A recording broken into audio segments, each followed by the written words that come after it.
Bonjour, peut-être que vous trouvez qu'il y a un truc bizarre. Vous entendez une voix, vous ne voyez pas mon visage. Je l'ai fait exprès. Nos yeux sont tellement attirés par tant d'images que nous récoltons et que nous ramassons tout au long de la journée, que quelquefois nous oublions simplement d'écouter parce que nous regardons trop, nous cherchons à décrire, à décrypter. Une voix, c'est juste entendre, et puis c'est peut-être aller au-delà des apparences. Alors je me présente, je suis catholique pratiquante, et comme de nombreux catholiques aujourd'hui, je suis rentrée dans l'église pour recevoir les cendres.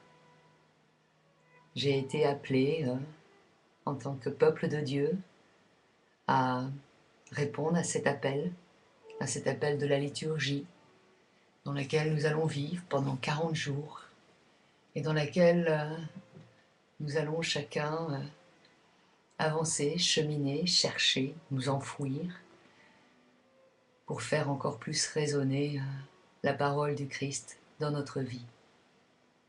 J'ai senti la nécessité de parler du carême parce que je trouve que bien souvent on n'en parle pas assez ou on en parle mal.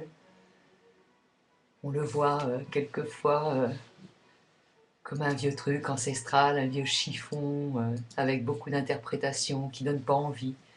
Encore la semaine dernière, je rencontrais des gens qui me disaient « Ah, la semaine prochaine c'est le carême, j'ai pas envie ».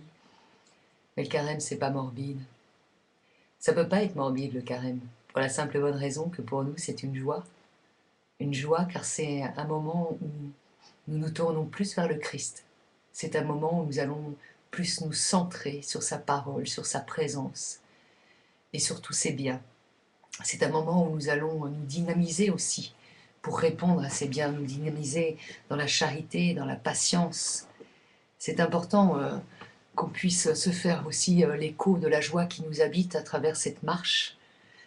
Voilà, c'est la raison pour laquelle j'ai créé cette chaîne, sur laquelle pourront venir des personnes qui ont envie de poser des questions, et sur laquelle aussi j'ai la joie de pouvoir recevoir un prêtre qui viendra un petit peu animer avec moi ce temps de carême.